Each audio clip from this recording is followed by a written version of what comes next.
Haleluya, puji Tuhan, shalom. Salam sejahtera buat kita semua. Haleluya, Tuhan Yesus itu baik. Amin. Karena kebaikan Tuhan, saya dan saudara bisa ada pagi hari ini. Lagu tadi berkata kasih Tuhan itu apa? Sempurna buat kita. Amin. Karena kasih Tuhan kita boleh diselamatkan. Karena kasih Tuhan, saudara dan saya ditebus oleh Tuhan dengan darah Anak domba Allah, yaitu Tuhan kita Yesus Kristus. Haleluya. Karena kasihnya bagi dunia ini, sehingga Allah mengaruniakan anaknya yang tunggal, supaya setiap kita yang percaya tidak binasa, melainkan beroleh kehidupan yang kekal. Amin. Haleluya. Sungguh luar biasa kebaikan Tuhan dalam kehidupan kita, sehingga kita boleh dikumpulkan Tuhan menjadi sebuah komunitas yang diberkati Tuhan. Komunitas Allah, komunitas gereja. Gereja adalah eklesia, ya. Yang berarti apa? Ya, kumpulan orang yang dipanggil keluar dari kegelapan menuju terang Tuhan yang ajaib. Amin, saudara.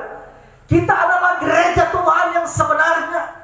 Gereja Tuhan bukan bicara sebuah bangunan atau gedung, tapi gereja adalah di mana tempat Allah tinggal. Ya, Alkitab bilang, tidak tahukah kamu bahwa tubuhmu adalah bait Allah, bait Roh Kudus, di mana Roh Allah diam. Haleluya. Kata diam di situ artinya Roh Kudus apa? Tinggal tetap. Katakan amin. Haleluya. Roh Allah itu bukan masuk keluar, bukan, dia diam, artinya dia tinggal tetap di dalam hidup saya dan saudara. Amin. Gereja Tuhan. Jadi gereja Tuhan bukan bicara soal bangunan. Gereja Tuhan bicara Bapak dan Ibu, saudara dan saya. Amin. Haleluya. Jadi meskipun ya saudara lihat kita beribadah di tempat seperti begini, tetapi gereja sebenarnya adalah Ibu Tin itu sendiri, Ona itu sendiri, saya sendiri, Ibu Gembala, Sel. Kita semua ini adalah gereja Tuhan. Katakan amin. Di mana apa? Roh Kudus apa?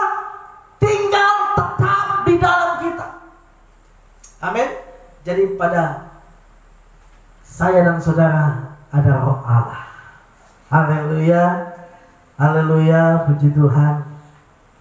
Nah, pada kesempatan ini saudara, saya ingin berbicara ya soal bagaimana membangun gereja Tuhan. Bagaimana membangun ya rohani kita. Bagaimana membangun ya kerohanian kita menjadi seperti apa yang Tuhan mau. Kita membuka di dalam kitab Hagai. Hagai pasal yang pertama, ayat yang pertama sampai ayat yang ke-14. Ya. Sekali lagi, Hagai pasal yang pertama, ayat pertama sampai ayat yang ke-14. Kalau ya ada yang bilang kalau bendera merah putih naik kita berdiri. Nah, firman Tuhan akan dibacakan. Kita bangkit berdiri semua. Kita menghargai, menghormati perkataan Tuhan. Haleluya. Lembaga Alkitab Indonesia memberikan tema ajakan untuk membangun kembali bait suci. Ayat pertama, pada tahun yang kedua zaman Raja Darius dalam bulan yang ke-6, pada hari pertama bulan itu, datanglah firman Tuhan dengan perantara Nabi Hagai kepada Zerubabel bin Shealtiel, bupati Yehuda. Jadi firman Tuhan itu datang melalui Nabi Hagai kepada pertama siapa? Kepada bupati yang namanya apa? Zerubabel. Ya, dan kepada Yosua bin Yosadak, imam besar bunyinya. Jadi Pertama kepada bupati, firman Tuhan ini datang. Yang kedua kepada imam atau pelayan Tuhan. Kalau sekarang gembala atau pendeta. Ya. Demikianlah firman Tuhan.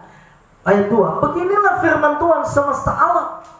Bangsa ini berkata, sekarang belum tiba waktunya untuk membangun kembali rumah Tuhan.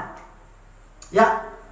Maka datanglah firman Tuhan dengan perantaraan Nabi Hagai, bunyinya, apakah sudah tiba waktunya bagi kamu untuk mendiami rumah-rumahmu yang dipapani dengan baik, sedang rumah ini tetap menjadi reruntuhan? Oleh sebab itu beginilah firman Tuhan semesta alam, perhatikanlah keadaanmu. Kamu menabur banyak, tetapi membawa pulang hasil sedikit. Kamu makan tetapi tidak sampai kenyang.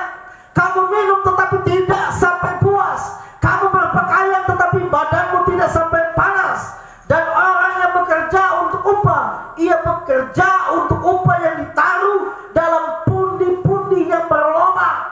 Beginilah firman Tuhan semesta alam, perhatikanlah keadaanmu. Jadi naiklah ke gunung, bawalah kayu dan bangunlah rumah itu. Maka aku akan berkenan kepadanya dan akan menyatakan kemuliaanku di situ, firman Tuhan.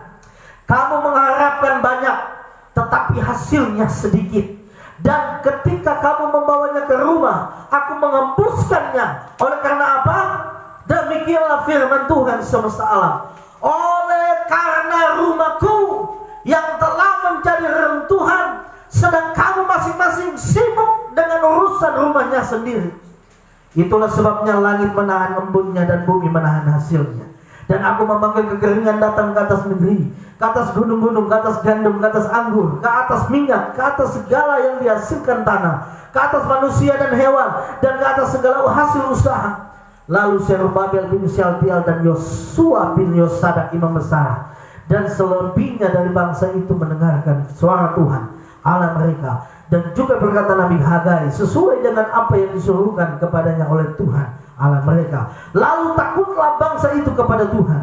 Maka berkatalah Hagai utusan Tuhan itu menurut pesan Tuhan kepada bangsa itu demikian, aku ini menyertai kamu.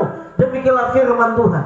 Tuhan menggerakkan semangat Zerubabel bin Syaltiel bupati Yehuda, dan semangat Yosua bin Yosadak imam besar, dan semangat selebihnya dari bangsa itu. Maka datanglah mereka lalu melakukan pekerjaan pembangunan rumah Tuhan semesta alam Allah mereka. Silakan dulu.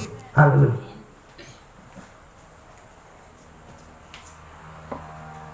Jadi saudara, bait Allah yang dibangun oleh Salomo itu telah dihancurkan oleh Raja Nebukadnezar. Ya, pokoknya bangunan itu rata dengan tanah, dihancurkan. Ya, oleh Raja Nebukadnezar, dan barang-barang di bait Allah diangkut ke Babel. Ya, bahkan umat Israel itu menjadi orang buangan. Ya, mereka angkut ke Babel. Ya, untuk menjadi orang buangan di sana. Ya. Ya. Sehingga saudara, ketika Tuhan membebaskan bangsa Israel itu, ya, sehingga Tuhan mengembalikan umat Israel ke tanah milik mereka, kembali pulang. Haleluya. Dan saudara, ketika mereka sudah pulang, ya, mereka sibuk dengan apa? Dengan membangun rumah mereka masing-masing. Mereka tidak mempedulikan rumah Tuhan yang telah hancur itu. Haleluya. Sehingga Tuhan memandang ini, ya, satu kejahatan. Mereka lebih mementingkan apa? Urusan mereka sendiri. Rumah mereka bangun papani dengan baik-baik. Sedangkan mereka ya malas tahu dengan soal pembangunan rumah Tuhan. Di mana di rumah Tuhan itu Allah berdiam, ada tabut Allah di sana. Di rumah Tuhan itu umat-umat menikmati berkat anugerah Tuhan. Rumah Tuhan itu bicara soal bagaimana firman dan limpahkan kepada umat-umat Tuhan. Segala berkat rohani ada di dalam rumah Tuhan itu. Mereka lebih mementingkan kepentingan mereka. Mereka lebih mementingkan apa dunia mereka. Mereka tidak mementingkan hal-hal yang bersifat rohani, di mana rumah Tuhan yang itu harus dibangun kembali. Di mana rumah Tuhan itu tempat umat-umat Tuhan bersekutu dengan Tuhan, bertemu dengan Tuhan. Di rumah Tuhan itu ada kasih dan pengampunan. Di mana bangsa Israel ketika berdosa, mereka harus mempersembahkan korban di rumah Tuhan itu, sehingga dosa mereka diampuni oleh Tuhan. Haleluya. Mereka bilang begini, saudara. Ayat yang kedua, beginilah firman Tuhan semesta alam. Bangsa ini berkata apa?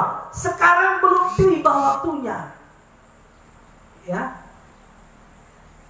bangsa Israel bilang belum waktunya untuk membangun rumah Tuhan. Ya, kita orang bangun dulu dong punya rumah sendiri. Haleluya. Inilah yang dipandang jahat oleh Tuhan. Haleluya. Sehingga apa? Tuhan datang, firman Tuhan ini datang, ayat 1 bilang apa? Firman Tuhan ini datang melalui Hagai, Nabi Hagai, kepada apa? Yang pertama kepada bupati. Ya. Bupati itu bicara soal pemerintahan. Amin. Yang kedua, firman Tuhan itu datang kepada apa? Yosua bin Yosadak. Siapa itu Yosua? Itu imam. Imam besar.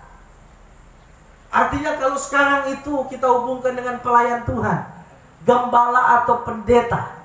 Amin. Jadi firman Tuhan untuk membangun rumah Tuhan ini datang kepada pemerintah dan kepada hamba Tuhan.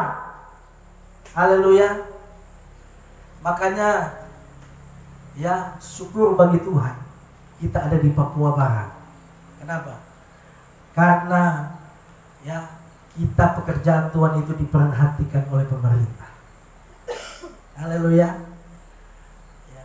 Tuhan berfirman, ya, jadi ada terjadi sinergi. Harus bersinergi antara pemerintah dengan apa? Dengan pelayan Tuhan. Ya. Kita ada beberapa kali pertemuan, pemerintah bilang, ya, saudara itu adalah mitra pemerintah. Kita bermitra dengan pemerintah. Tidak salah karena itu Alkitabiah. Amin. Ya, makanya kita berdoa supaya kita dapat lagi. Ya, kita sementara proses pencairan. Ya, jadi kita akan bangun lagi. Ya, Tuhan bilang apa? Bangun dulu itu rumah Tuhan. Amin. Haleluya. Jangan dulu kita punya rumah sendiri, pepani dengan baik, baru rumah Tuhan kita tidak bangun. Haleluya. Dan itu tugas apa? Pemerintah dan kita sama Tuhan. Ya, saudara. Dan itu tugas umat Tuhan. Ya, bangsa itu bicara tentang apa? Umat Tuhan. Haleluya. Sehingga Tuhan datang melalui Nabi Hagai bilang, apa? Perhatikanlah keadaanmu. Perhatikanlah situasimu. Kenapa? Karena kamu tidak membangun rumah Tuhan, tidak mendahulukan rumah Tuhan. Apa firman Tuhan katakan? Kamu menabur banyak, tapi hasil apa? Sedikit. Kita orang sudah kerja, ya. Kamu makan, tapi tidak sampai kenyang. Kamu minum, tapi tidak sampai puas. Kamu bekerja, ya upah dari pekerjaanmu itu seperti apa? Seperti kita taruh di apa? Di kantong yang berlubang. Artinya kita kerja keras, ya gaji mungkin banyak, tetapi sepertinya kok ya seperti kita taruh di lubang, di kantong yang berlubang, ya habis-habis. Haleluya. Ya. Jadi kita harus memperhatikan keadaan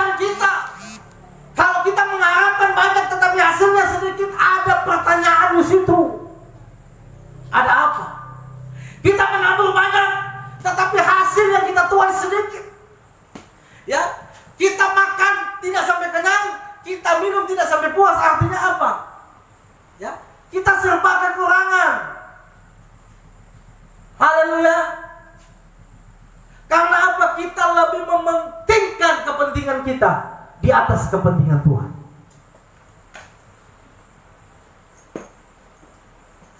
Amin, saudara. Haleluya. Nah, kalau kita ingin supaya kita menikmati berkat Tuhan, sehingga kita menabur banyak, hasilnya juga lebih banyak. Kita makan sampai kenyang, kita minum sampai puas, bahkan kita bekerja, upah kita tetap terjaga, tidak ada lubangnya. Kita berpakaian sampai badan kita panas. Haleluya. Bagaimana kita akan menikmati segala berkat anugerah Tuhan? Bagaimana kita mau menikmati anugerah Tuhan yang begitu besar terhadap kita, umat Tuhan, gereja Tuhan yang sama? Melalui firman Tuhan ini kita belajar. Ada 3 hal yang saya ingin sampaikan hari ini. Bagaimana kita mau diberkati oleh Tuhan. Kita menuai akan berkat-berkat Tuhan, akan janji Tuhan. Kita menabur banyak, kita juga akan tuai banyak, bahkan lebih banyak. Amin. Kita akan makan dan minum sampai kenyang dan sampai puas. Artinya makan minum kita tercukupi oleh Tuhan. Kita bekerja dan upah kita tetap terjaga karena kantong kita tidak berlubang. Haleluya. Bagaimana caranya kita menggapai berkat Tuhan itu? Ya, yang pertama adalah jangan kita menyia-nyiakan waktu dan kesempatan yang Tuhan beri bagi kita. Amin. Haleluya. Kapan kita harus mengerjakan pekerjaan Tuhan? Jangan tunda itu. Kalau Tuhan berikan kita kesempatan hari ini, hari yang baik untuk bekerja di ladang Tuhan, untuk berkorban bagi pekerjaan Tuhan, jangan tunda, jangan menyia-nyiakan waktu. Waktu itu adalah kesempatan kita untuk memperoleh berkat yang Tuhan siapkan bagi saya dan saudara. Amin. Sebenarnya saudara, ya, Tuhan sudah siapkan berkat kita masing-masing. Ya, jadi berkat kita belum ada. Kita nggak perlu minta berkat. Tuhan sudah siapkan buat kita masing-masing. Amin. Tuhan sudah siapkan itu Ibu Tin punya berkat. Tuhan sudah siapkan itu Ona punya berkat. Tuhan sudah siapkan gembala punya berkat. Dan berkat kita sudah tersedia buat kita, tidak pernah tertukar. Ya, berkat Ibu Tin tidak pernah tertukar dengan berkat Ona. Semua masing-masing Tuhan sudah siapkan berkatnya. Tinggal apa? Tinggal Tuhan curahkan. Amin. Kadang-kala Tuhan bukan tidak mau memberkati kita, tetapi ada sesuatu yang Tuhan tuntut dalam hidup kita, supaya berkat Tuhan itu dicurahkan atas hidupmu. Amin. Yang pertama adalah apa? Jangan sia-siakan waktu kita. Amin. Makanya saya bilang, berkorban bagi pekerjaan Tuhan itu sangat mulia dan diperhitungkan Tuhan. Waktu saudara hidup, waktu saudara kuat, gunakan untuk berkorban bagi pelayanan. Kami gembala, ya, banyak kali berkorban bagi pelayanan di tempat ini. Ya, korban tenaga, ya, korban tenaga untuk membangun. Sekali lagi, ini bukan milik kami, ini milik pekerjaan Tuhan. Kami membangun, saya bikin ini dengan bapak saya. Kerja, saya timbun jalan dan sebagainya. Saya tahu ini bukan pekerjaan Tuhan, ini pekerjaan Tuhan yang saya lakukan. Kalau saya melakukan ini bagian Tuhan, Tuhan akan memberkati hidup kami. Bekerja, korban tenaga, korban waktu, korban uang. Ya, ibu gembala barang emas jual untuk pelayanan.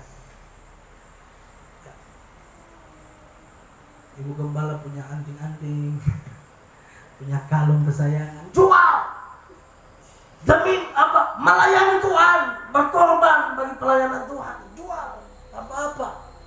Haleluya.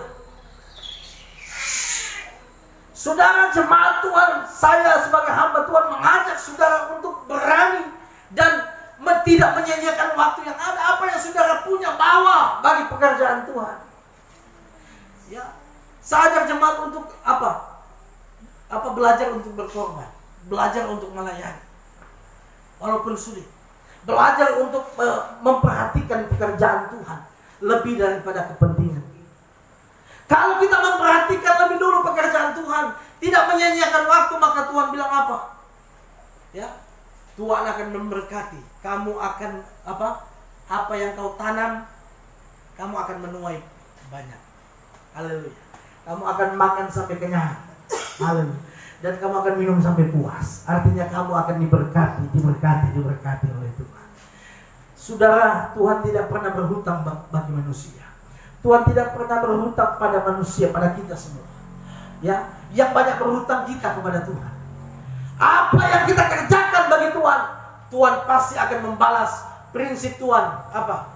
30, 60, 100 kali lipat. Amin. Haleluya. Kalau kita memberi, berani berkorban bagi Tuhan, Tuhan akan balas. Bukan sama, Tuhan kasih balas bukan sama. Kalau umpama kita kasih 1 juta buat Tuhan, Tuhan balas itu 30 kali lipat, 50 kali lipat, 100 kali lipat. Amin. Haleluya. Makanya kami rela berkorban. Biar kamu punya milik kita jual. Waktu kami masuk pelayanan sini, ya, saya punya gaji yang saya kumpul, saya tabung di tabungan rekening bank. Itu saya korbankan untuk pelayanan. Saya sewa kos dan sebagainya. Saya tidak perhitungkan itu.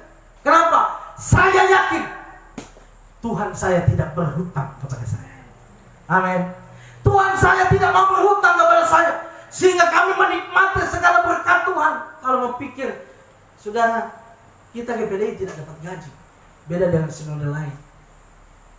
Tidak ada gaji. Kami hidup benar-benar dari persembahan jemaat Tuhan. Saudara pikir, ya, jemaat cuma sedikit begini, persembahan tidak seberapa.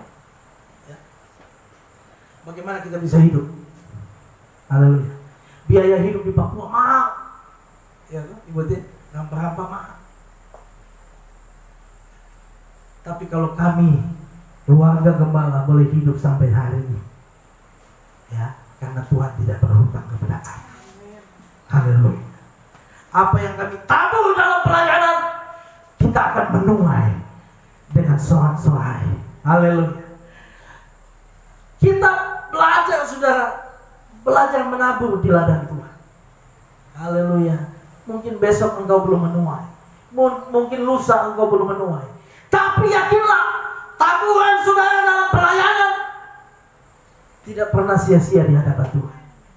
Satu waktu kita akan menuai dengan sorak-sorai. Haleluya. Amin. Haleluya. Maka jangan menyia-nyiakan waktu.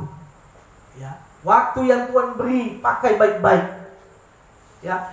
Jangan nanti di kamar ICU. Contoh saya, kakak saya. Ya. Kakak yang baru meninggal. Ya. Dia nanti sakit, baru dia mau melayani Tuhan. Ya.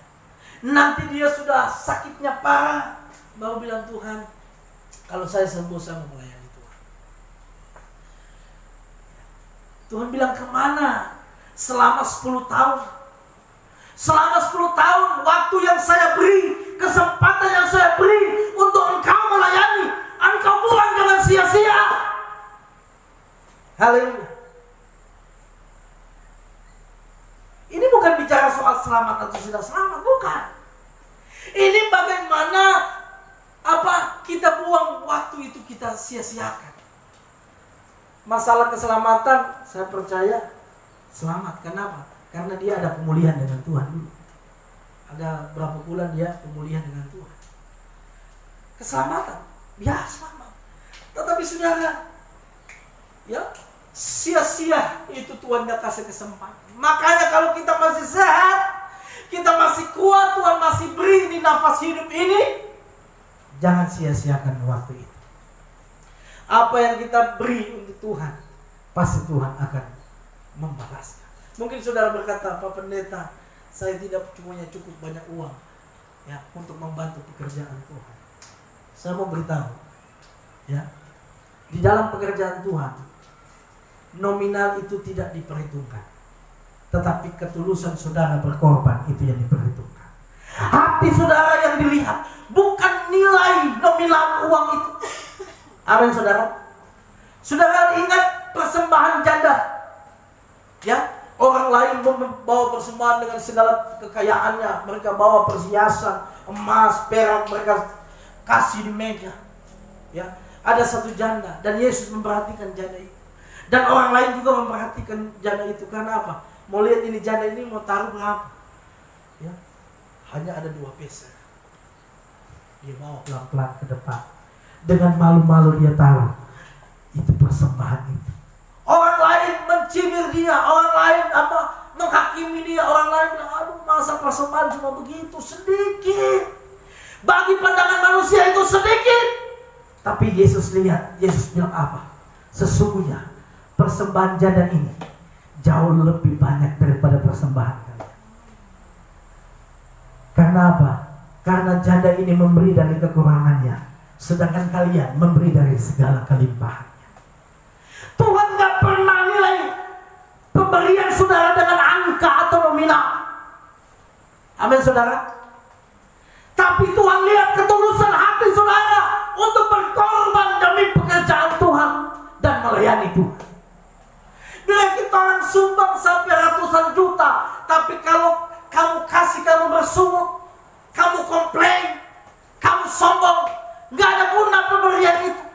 Tetapi walaupun cuma 50.000 engkau bawa kepada Tuhan, 10.000 engkau bawa kepada Tuhan, ya, tapi kalian tulus untuk memberi bagi pekerjaan Tuhan, saya percaya Tuhan kita akan memberkati saudara dan saya. Amin.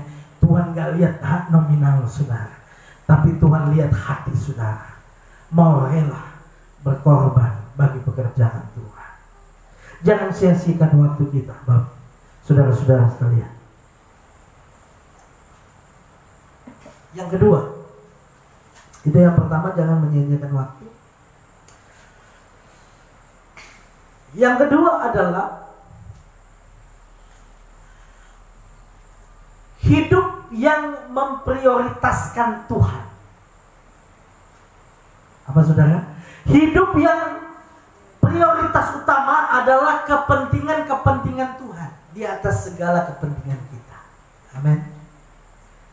Kalau kita mengutamakan Tuhan, saya percaya saudara hidupnya akan diberkati Tuhan. Tuhan akan memperhatikan saudara. Jangan kasihan itu Tuhan itu nomor 2 atau 3. Betul atau benar? Sekarang saya mau tanya, apa prioritas utama saudara? Ya. Apa kepentingan saudara kah? Kepentingan keluarga saudara? Kepentingan lain-lain? Tuhan itu ada di nomor berapa dalam hidupmu? Tapi sebagai hamba Tuhan saya mengingatkan, taruhlah Tuhan itu di atas segala-galanya.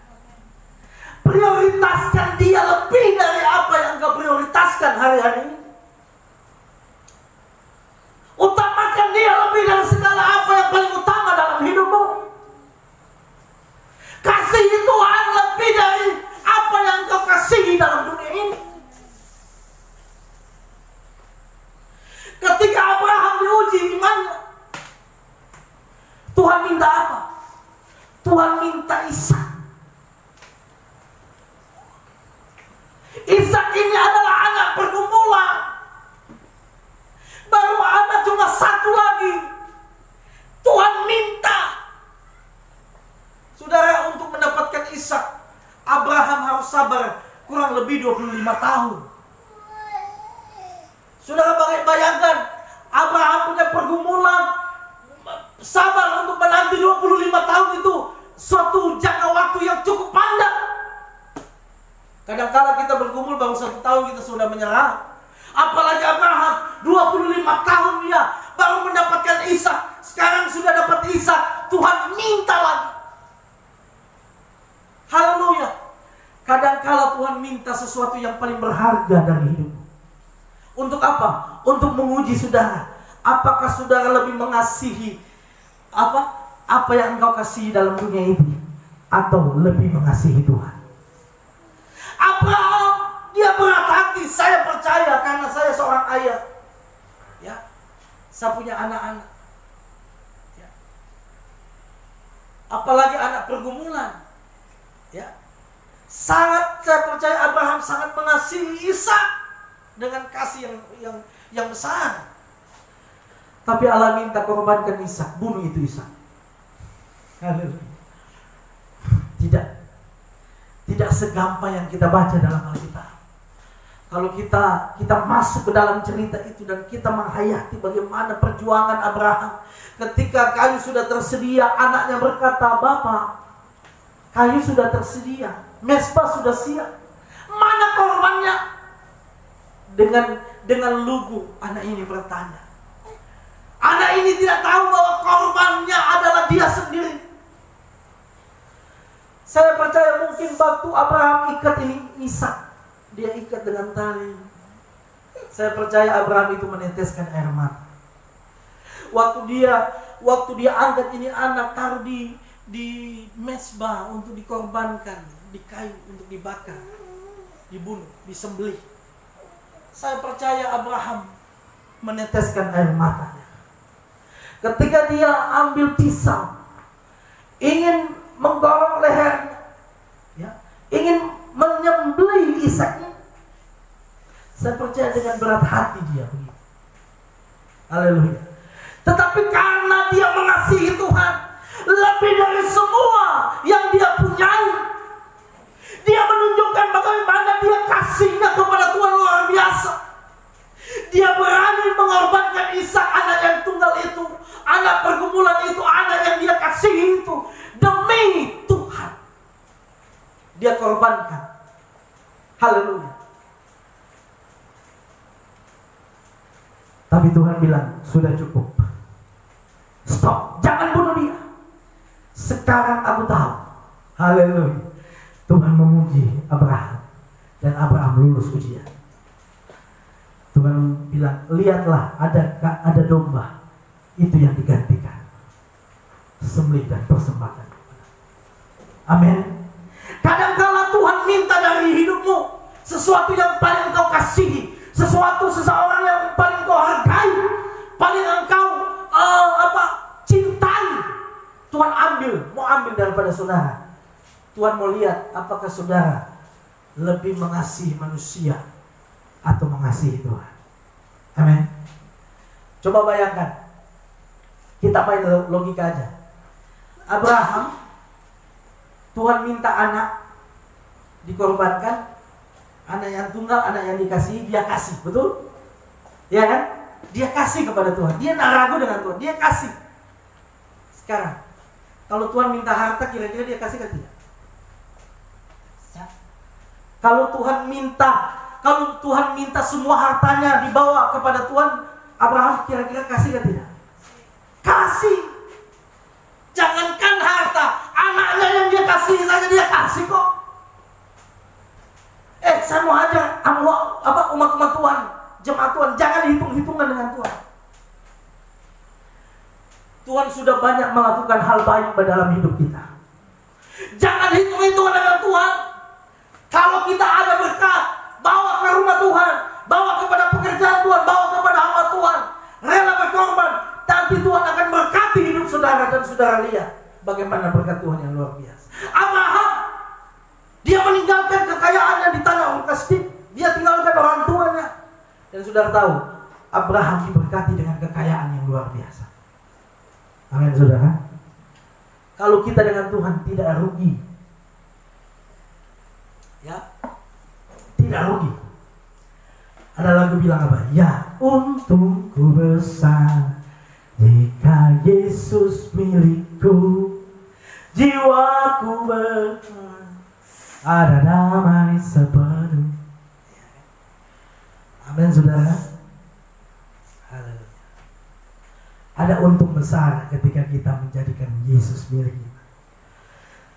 Yang kedua, kita harus memperhatikan dan memprioritaskan Tuhan. Amin. Haleluya. Prioritaskan Tuhan seperti ini juga. Kalau ada jam ibadah, ya, kalau ada jam ibadah terus ada orang bilang ibu atau ona, Ayo tong jalan-jalan. Kemana? Ke mall, belanja. Ya. Aduh, yuk ke mall aja. Kan ibadah kan nanti minggu depan bisa. Ya. Haleluya. Tetapi kalau orang yang memprioritaskan Tuhan, mengutamakan Tuhan di atas segala-galanya, biar dorong mau panggil kemana, stop. Jam ini saya ada ibadah. Jangan ganggu jam ibadah saya dengan Tuhan. Itu artinya saudara mengutamakan Tuhan lebih dari segalanya. Amin. Utamakan Tuhan, utamakan ibadah lebih dari segalanya. Mungkin saudara bilang, aduh saya ada bisnis, saya ada usaha, ada orang panggil kerja di sana dan di sini. Ya, tetapi saya mau ingatkan kalau jam ibadah, prioritaskan Tuhan. Utamakan Tuhan lebih dari apapun.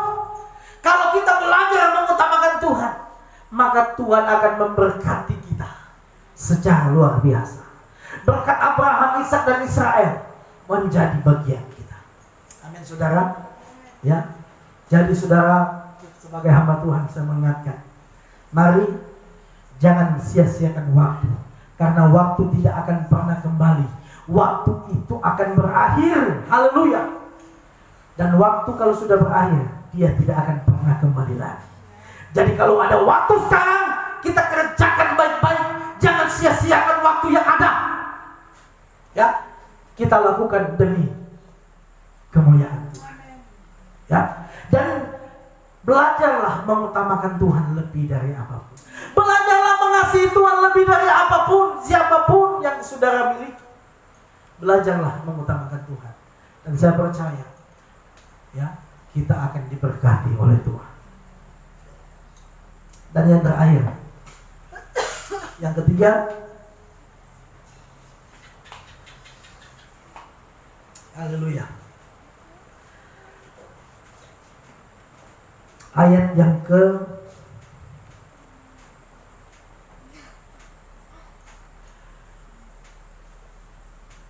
9 bagian B. Oleh karena apa? Demikianlah firman Tuhan semesta alam. Oleh karena rumahku yang tetap menjadi runtuhan, sedang kamu masing-masing sibuk dengan urusan rumahnya sendiri. Kita lompat di ayat yang ke 14. Tuhan menggerakkan semangat Zerubabel bin Shealtiel, Bupati Yehuda, dan semangat Yosua bin Yosada, imam besar, dan semangat selebihnya dari bangsa itu. Maka datanglah mereka lalu melakukan pekerjaan pembangunan rumah Tuhan semesta alam Allah mereka. Yang ketiga adalah semangat. Yang pertama, jangan sia-siakan waktu. Yang kedua, utamakan Tuhan lebih dari segalanya, dari di atas kepentinganmu. Dan yang ketiga, Tuhan akan berikan kita semangat. Jadi Tuhan berikan semangat kepada bupati, Tuhan berikan semangat kepada pendeta, gembala, haleluya, imam besar, pelayan Tuhan, dan Tuhan berikan semangat kepada bangsa atau bicara tentang umat Tuhan. Nah, kalau sudah tiga ini bersinergi, pemerintah sudah ada, gembala atau pendeta sudah semangat, apalagi umat Tuhan itu semangat, maka pembangunan bait Allah terjadi luar biasa. Amin. Harus semangat dalam melayani Tuhan. Meskipun ada banyak hambatan, meskipun ada banyak tantangan, baik dari dalam maupun dari luar, harus semangat. Firman Allah katakan, biarlah rohmu menyala-nyala dan layanilah Tuhan. Haleluya. Alkitab bilang, jangan padamkan roh. Roh itu bicara tentang spirit. Roh itu bicara apa? Semangat. Ya. Haleluya. Saudara, biar kita orang ada bantuan dari pemerintah. Ya. Tetapi kalau umat-umat Tuhan loyo-loyo, tidak ada semangat, betul apa benar? Haleluya. Kalau kita orang semua semangat, haleluya.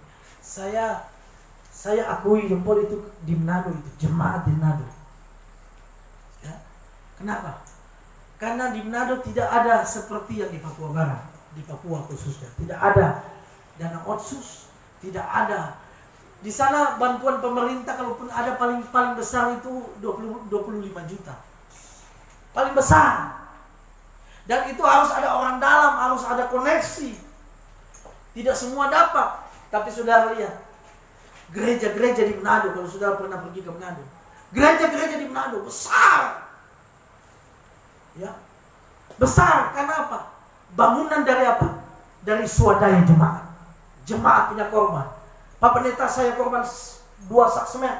Saya korban 3 sak semen. Saya korban pasir. Saya korban ini. Akhirnya terbangunlah itu gereja yang besar itu. Kenapa?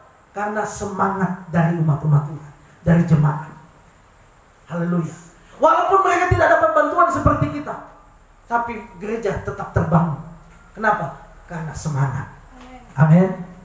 Mereka cari basar, biar panas-panas keliling cari basar. Ya. Umat-umat Tuhan yang cari, bukan gembala. Gembala cuma diam di tempat. Gembala cuma berdoa. Jemaat yang kerja semua. Jemaat kerja, cari basar untuk bangun. Dong punya semangat itu. Dong jalan. Dong buka usaha kantin untuk pembangunan gereja. Dong jual apa di sana, jual pisang goreng, jual apa, hasil itu dia serahkan kepada gembala untuk kasih masuk di kas pembangunan.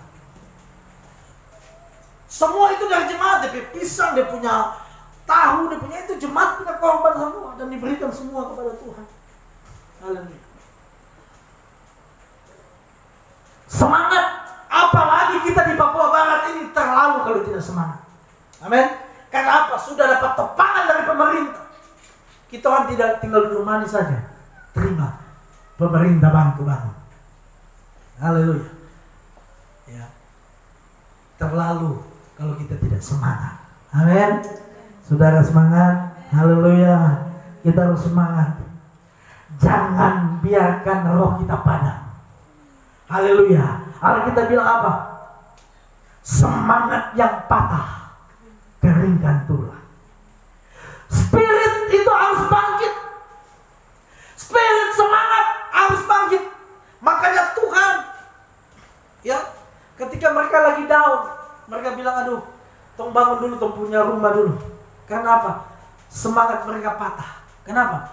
Karena bangunan Salomo, gereja apa? Bait Allah Salomo yang megah itu dihancurkan. Mereka bilang, aduh, lama membangun. Saudara, bait Allah Salomo itu dibangun selama sekitar 40-an tahun. Baru selesai pembangunan bait Allah Salomo. Saudara bayangkan, 40 tahun membangun. Baru sekarang sudah rata tanah, dihancurkan.